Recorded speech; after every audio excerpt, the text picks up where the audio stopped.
15 जुलाई 2024 प्रातः मुरली। ओम शांति। बाप दादा मधुबन। आज के बाबा के मधुर वाक्य। मीठे बच्चे, देह अभिमान आसुरी करैक्टर है, उसे बदल देवी करैक्टर्स धारण करो तो रावण की जेल से छूट जाएंगे।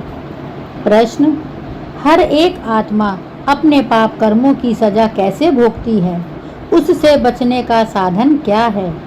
उत्तर, हर एक अपने पापों की सजा एक तो गर्भ जेल में भोगते हैं, दूसरा रावण की जेल में अनेक प्रकार के दुख उठाते हैं। बाबा आया है तुम बच्चों को इन जेलों से छुड़ाने, इनसे बचने के लिए सिविलाइज्ड बनो। ओम शांति। ड्रामा के प्लान अनुसार बाप बैठ हम समझाते हैं, बाप ही आकर रावण की जेल से छुड़ाते हैं, क्योंकि सब क्रिमिनल पाप आत्माएं हैं। सारी दुनिया के मनुष्य मात्र क्रिमिनल होने के कारण रावण की जेल में है।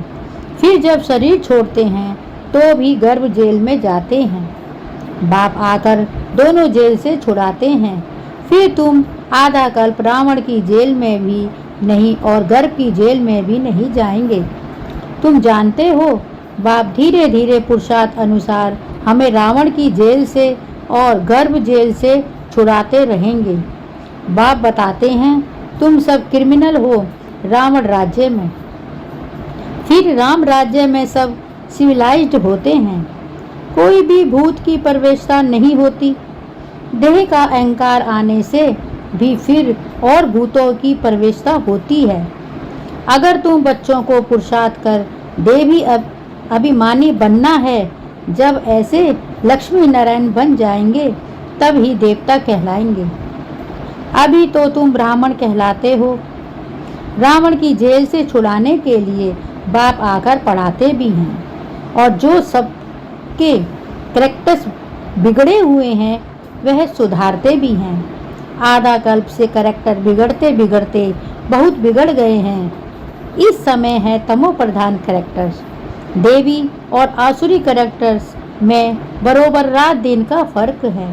बाप समझाते हैं अब पुरुषार्थ कर अपना देवी करैक्टर्स बनाना है, तब ही आसुरी करैक्टर्स से छूटते जाएंगे। आसुरी करैक्टर्स में देह अभिमान है। नंबर 1, देही अभिमानी के करैक्टर्स कभी बिगड़ते नहीं हैं। सारा मदार करैक्टर्स पर ही है। देवताओं का करैक्टर्स कैसे बिगड़ता है? जब वे वाम मार्ग में जाते हैं अर्थात भिखारी बनते हैं, तब करैक्टर्स बिगड़ते हैं। जगन्नाथ के मंदिर में ऐसे चित्र दिखाए हैं वाम मार्ग के। यह तो बहुत वर्षों का पुराना मंदिर है। ड्रेस आदि देवताओं की ही हैं। दिखाते हैं देवता वाम मार्ग में कैसे जाते हैं। पहली क्रिमिनलिटी है कि ही है यह। काम चिता पर चढ़ते हैं, फिर रंग बदलते बदलते बिल्कुल काले हो जाते हैं। पहले गोल्डन एज में है संपूर्ण गोरे, फिर 2 कला कम हो जाती है। त्रेता को स्वर्ग नहीं कहेंगे, वह है सेमी स्वर्ग। बाप ने समझाया है रावण के आने से ही तुम्हारा ऊपर कट चढ़ना शुरू हुई है। पूरे क्रिमिनल अंत में बनते हो। अभी 100% क्रिमिनल कहेंगे। 100% वायलेंस थे, फिर 100% विशेष बने। अब बाप कहते हैं सुधरते जाओ। यह रावण का जेल बहुत बड़ा है। सबको क्रिमिनल ही कहेंगे क्योंकि रावण के राज्य में है ना। राम राज्य और रावण राज्य का तो उनको पता ही नहीं। अभी तुम पुरुषार्थ कर रहे हो राम राज्य में जाने का। संपूर्ण तो कोई बना नहीं है। कोई फर्स्ट, कोई सेकंड और कोई थर्ड में है। अब बाप पढ़ाते हैं, देवी गुण धारण कराते हैं। देह अभिमान तो सब में है। जितना जितना तुम सर्विस में लगे रहेंगे उतना उतना देही अभिमान कम होता जाएगा। सर्विस करने से ही देह अभिमान कम होगा। देही अभिमानी बड़ी बड़ी सर्विस करेंगे। बाबा देही अभिमानी हैं तो कितनी अच्छी सर्विस करते हैं। सभी को क्रिमिनल रावण की जेल से छुड़ाए सदगति प्राप्त करा देते हैं। वहाँ फिर दोनों जेल नहीं होंगी, यहाँ डबल जेल है। सतयुग में ना कोर्ट है ना बाप की आत्माएं हैं। सतयुग में ना कोर्ट है ना पाप आत्माएं हैं, ना तो रावण की जेल है, रावण की ही बेहद की जेल। सभी 5 विकारों की रस्सियों में बंधे हुए हैं। अपरंपार दुख है, दिन प्रतिदिन दुख वृद्धि को पाता रहता है। सतयुग को कहा जाता है गोल्डन एज, त्रेता को सिल्वर एज, और सतयुग वाला सुख त्रेता में नहीं हो सकता, क्योंकि आत्मा की 2 कला कम हो जाती है। आत्मा की कला कम होने से शरीर भी ऐसे हो जाते हैं। तो यह समझना चाहिए कि बराबर हम रावण के राज्य में देह अभिमानी बन पड़े हैं। अब बाप आया है रावण की जेल से छुड़ाने के लिए। आधा कल्प का देह अभिमान निकलने में देरी तो लगती है, बहुत मेहनत करनी पड़ती है। जल्दी में जो शरीर छोड़ गए वह फिर भी बड़े होकर आए, कुछ ज्ञान उठा सकते हैं। जितना देरी होती जाती है तो फिर पुरुषार्थ तो कर ना सकें। कोई मरे फिर आकर पुरुषार्थ करे, सो तो सब ऑर्गन्स बड़े हो, समझदार हो, तब कुछ भी कर सकें। देरी से जाने वाले तो कुछ सीख नहीं सकेंगे। जितना सीखें आत्मा सीखे, इसीलिए मरने से पहले पुरुषार्थ करना चाहिए। जितना हो सके इस तरफ आने की कोशिश जरूर करें। इस हालत में बहुत आएंगे, झाड़ विधि को पाएंगे। समझानी तो बहुत सहज है। बॉम्बे में बाप का परिचय देने के लिए चांस बहुत अच्छा है। यह हम सब का बाप है। बाप से बरसा तो जरूर स्वर्ग का ही चाहिए। जितना सहज है, दिल अंदर गद होना चाहिए। यह हमको पढ़ाने वाला है, यह हमारी एम ऑब्जेक्ट है। हम पहले सदगति में थे, फिर दुर्गति में आए, अब फिर दुर्गति से सदगति में जाना है। शिव बाबा कहते हैं माँ में कम याद करो। तुम्हारे जन्मांतर के पाप कट जाएंगे। तुम बच्चे जानते हो, जब द्वापर में रावण राज्य होता है तो 5 विकार रूपी रावण सर्वव्यापी हो जाता है। जहाँ विकार सर्वव्यापी है वहाँ बाप सर्वव्यापी कैसे हो सकता है? सभी मनुष्य पाप आत्माएं हैं ना। बाप सम्मुख हैं तब तो ऐसे कहते हैं कि मैंने कहा ही नहीं है। उल्टा समझ गए हैं, उल्टा समझते हैं। विकारों में गिरते गिरते, गालियां देते देते भारत का यह हाल हुआ है। क्रिश्चियन लोग भी जानते हैं कि 5000 वर्ष पहले भारत स्वर्ग था। सभी सतो प्रधान थे। भारतवासी तो लाखों वर्ष कह देते हैं, क्योंकि तमो प्रधान बुद्धि बन पड़े हैं। वह फिर ना इतना उच्च बने ना इतना नीच बने हैं।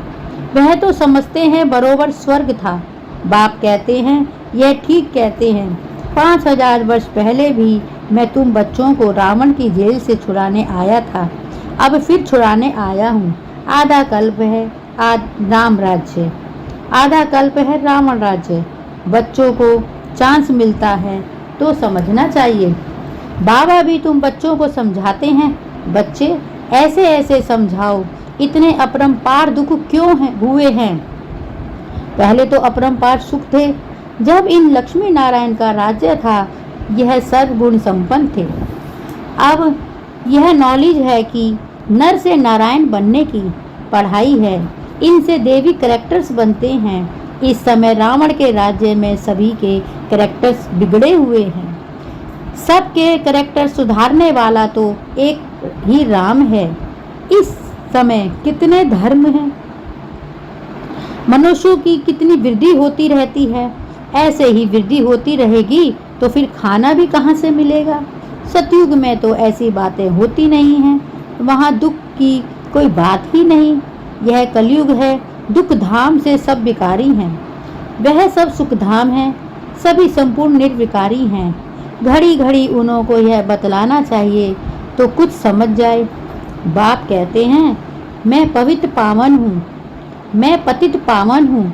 मुझे याद करने से तुम्हारे जन्म जन्मांतर से पाप कट जाएंगे। अब बाप कैसे कहेंगे, जरूर शरीर धारण कर बोलेंगे ना। पतित पावन सर्व का सदगति दाता एक बाप ही है। जरूर वह किसी रथ पर आया होगा। बाप कहते हैं, मैं इस रथ में आता हूँ जो अपने जन्मों को नहीं जानते हैं। बाप समझाते हैं, यह 84 जन्मों का खेल है। जो पहले पहले आए होंगे वही आएंगे, उनके ही कुछ जन्म होंगे, फिर कम होते जाएंगे। सबसे पहले देवताएं आए। बाबा बच्चों को भाषण करना सिखलाते हैं।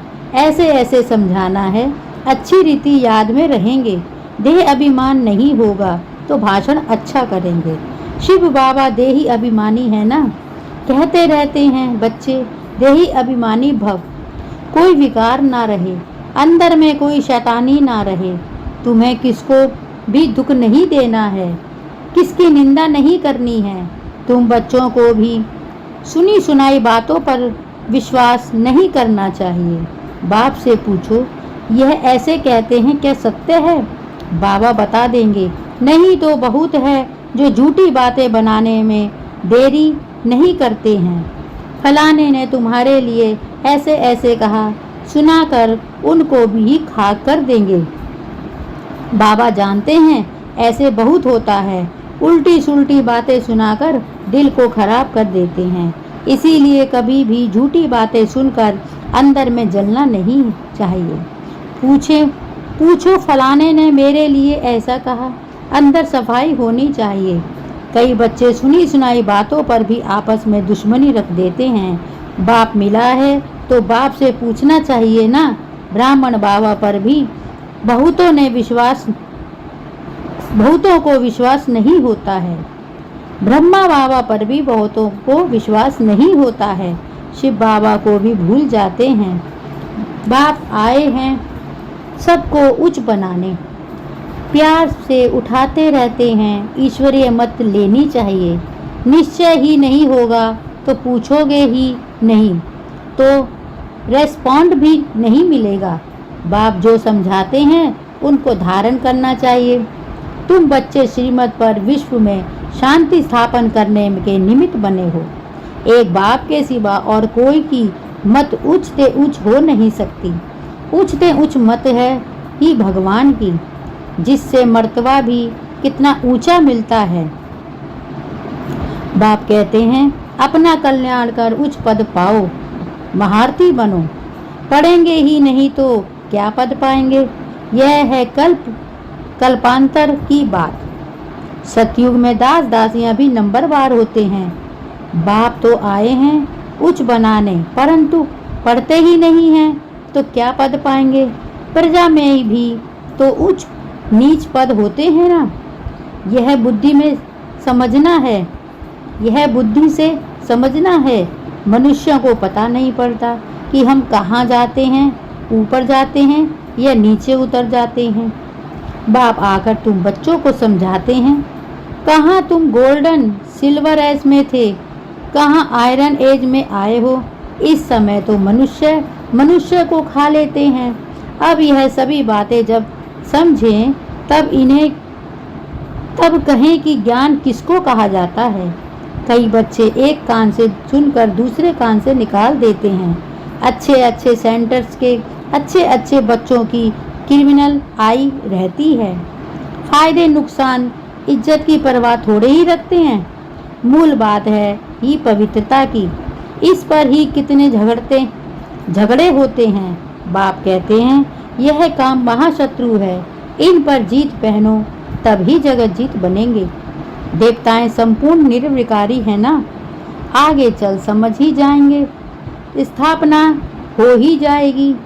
अच्छा, मीठे मीठे सिकलदे बच्चों प्रीत, माता पिता बाप दादा का याद प्यार और गुड मॉर्निंग। रूहानी बाप की रूहानी बच्चों को नमस्ते और हम सब रूहानी बच्चों की रूहानी माता पिता बाप दादा को याद प्यार, गुड मॉर्निंग और नमस्ते। धारणा के लिए मुख्य सार। 1. कभी भी सुनी सुनाई बातों पर विश्वास करके अपनी स्थिति खराब नहीं करनी है। कभी भी सुनी सुनाई बातों पर विश्वास करके अपनी स्थिति खराब नहीं करनी है, अंदर में सफाई रखनी है। झूठी बातें सुनकर अंदर में जलना नहीं है, ईश्वरीय मत ले लेनी है। 2. देही अभिमानी बनने का पूरा पुरुषार्थ करना है। किसी की भी निंदा नहीं करनी है। फायदा, नुकसान और इज्जत को ध्यान में रखते हुए क्रिमिनल आई को खत्म करना है। बाप जो सुनाते हैं उसे एक कान से सुनकर दूसरे से निकालना नहीं है। वरदान, त्रिकालदर्शी की सीट पर सेट हो हर कर्म करने वाले शक्तिशाली आत्मा भव। त्रिकालदर्शी की सीट पर सेट हो हर कर्म करने वाले शक्तिशाली आत्मा भव। जो बच्चे त्रिकालदर्शी की सीट पर सेट होकर हर समय हर कर्म करते हैं, वो जानते हैं कि बातें तो अनेक आनी हैं, होनी हैं, चाहे स्वयं द्वारा, चाहे औरों के द्वारा, चाहे माया व प्रकृति द्वारा। सब प्रकार की परिस्थितियां तो आएंगी, आनी ही है, लेकिन सब स्थिति शक्तिशाली है तो परिस्थिति उसके आगे कुछ भी नहीं है। सिर्फ हर कर्म करने से पहले उसके आदि मध्य अंत तीनों काल चेक करके समझ करके फिर कुछ भी करो तो शक्तिशाली बन परिस्थितियों को पार कर लेंगे। स्लोगन, सर्वशक्ति व ज्ञान संपन्न बनना ही संगम युग की प्रारब्ध है। सर्वशक्ति व ज्ञान संपन्न बनना ही संगम युग की प्रारब्ध है। ओम शांति।